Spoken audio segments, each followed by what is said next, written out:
Alright, so in this video we're now going to be beginning to define what fascism is and how it led to the rise of fascism and Benito Mussolini, also known as El Duce, in Italy.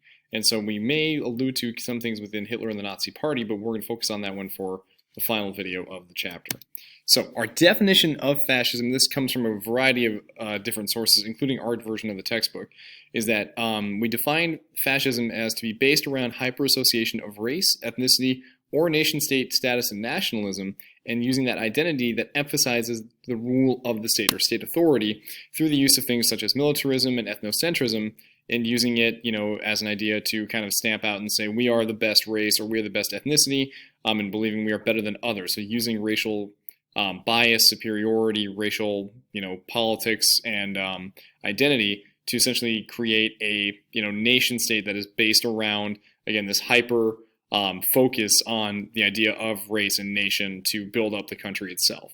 All right, and then kind of tying into the role of the women in this scenario with the under fascism is the role of women being, again, following more of the domestic role to be, traditional, take care of the house, and pump out a lot of kids to make the nation state stronger, to have a large enough army and workforce that'll make them great by essentially just allowing the men to work and the women to produce and provide for the family at home.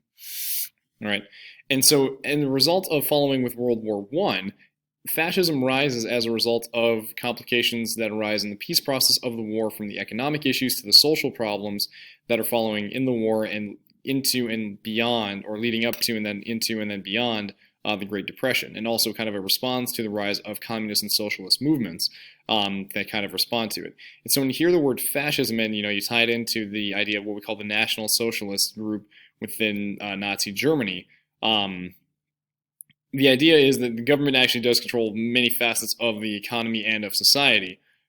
And they do it in the name of the people. It's just the way that it's done is, clearly not exactly how a socialist in our understanding or modern understanding of today's with socialism would not agree with whatsoever. Even back then, most socialists would say, no, that's not socialism. All right. So, following the war, due to the failures of the war and failed democratic and economic responses to the Depression, lead to a rise of people in the lower classes, feeling that democracy doesn't work, especially again within Germany, very quickly within Italy, and a few other movements in other countries as well, including within South America, within Spain. Even fascist movements begin here in the United States, again, as a result of the racial propaganda, but also the responses, again, to the Great Depression and the economic struggles of the time.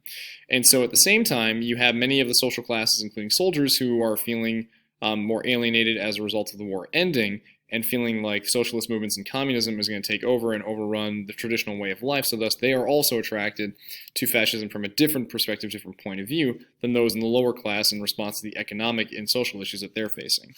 So, Benito Mussolini, this gentleman right here, clutching his fists in anger, becomes the first fascist dictator and leads the first fascist government in Italy following World War I. And actually, as a fascist government, exists from 1922-ish to 1943 in the midst of World War II, when they are kind of then overthrown.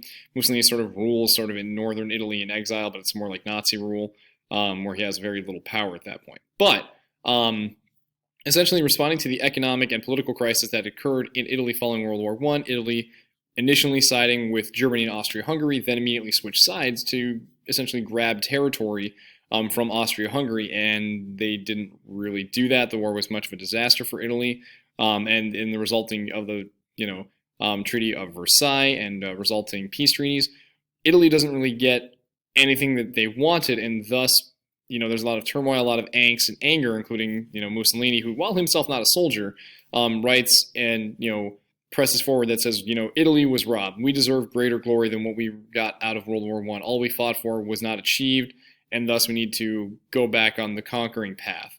And so kind of from that, with the economic crises in the early 1920s, before the Great Depression, as many countries faced an initial depression following the war, Mussolini is able to rise to power.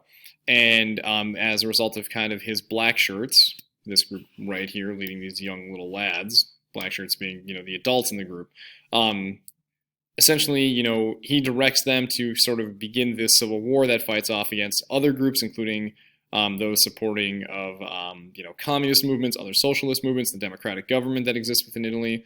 And it's a very brief civil war, but there's fighting throughout many of the major cities, and that in order to preserve peace, the king of Italy essentially allows for Mussolini to become essentially president, and then Mussolini makes himself a dictator of the Italian state, making it the first fascist government. And so what he does is he works with the business leaders to run the country, and its industry is considered to be more efficient, that they will make the trains run on time. And so it's a version of corporatism where the business leaders are protected at the expense of the workers' rights, which is kind of what many people had not necessarily thought of when they thought about putting Mussolini in charge. So in many of the resulting cases within the other forms of fascism that we will see, including within Nazi Germany, they get rid of all other political parties in opposition. They limit freedoms of the speech and of the press, with the idea that corporate leaders are in charge of the economy. One could understand that it makes perfect sense that unions were illegal, as they were in many other parts of the world at this point.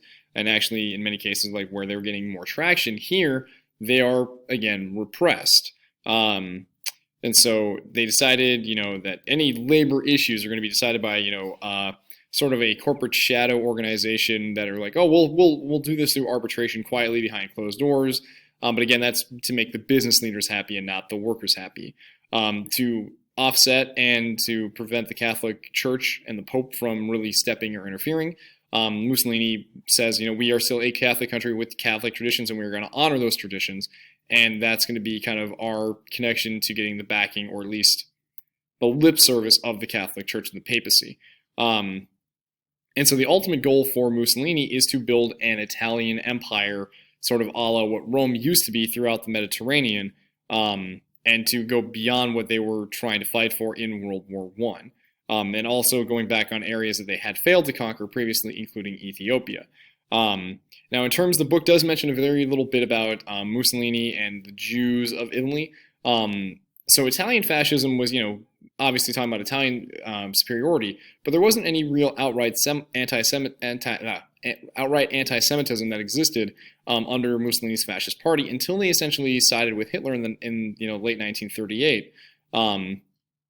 And so Mussolini didn't really have a problem with Jewish people in the sense that the Nazis did. They, quite opposite. But then they began slowly taking away Jewish rights and beginning to slowly persecute Jews on a larger scale as World War II progresses. But again, Mussolini does it very hesitantly, thinking, we don't want to persecute them. We really don't have a problem with them. It's more to, appease Hitler.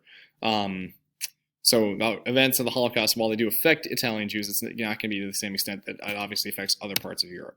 So we can get, this little, here was what the Italian expansion was going to be as a result of World War II, or at their furthest extent. So they had Libya from the late 1800s.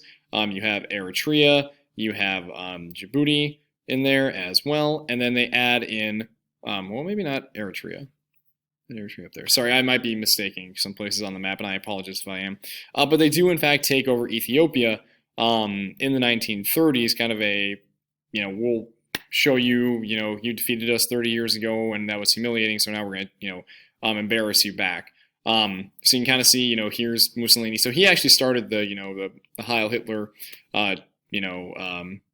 salute. That was actually something that the Italians did first. You can kind of see that here. Okay, but there he is, considering himself to be the new version of Caesar, and trying to again make that empire throughout, North Africa, throughout the Mediterranean, even into the East Africa. And so many of their exploits and expeditions during World War II are against the British British mandated areas of the Middle East, trying to get again access to the Indian Ocean and beyond. So yeah, that's kind of where that Italian expansion comes in from this very first fascist government under Benito Mussolini. In the next and final video of Chapter 34, we will then focus and shift our gears towards the rise of the Nazis under Adolf Hitler.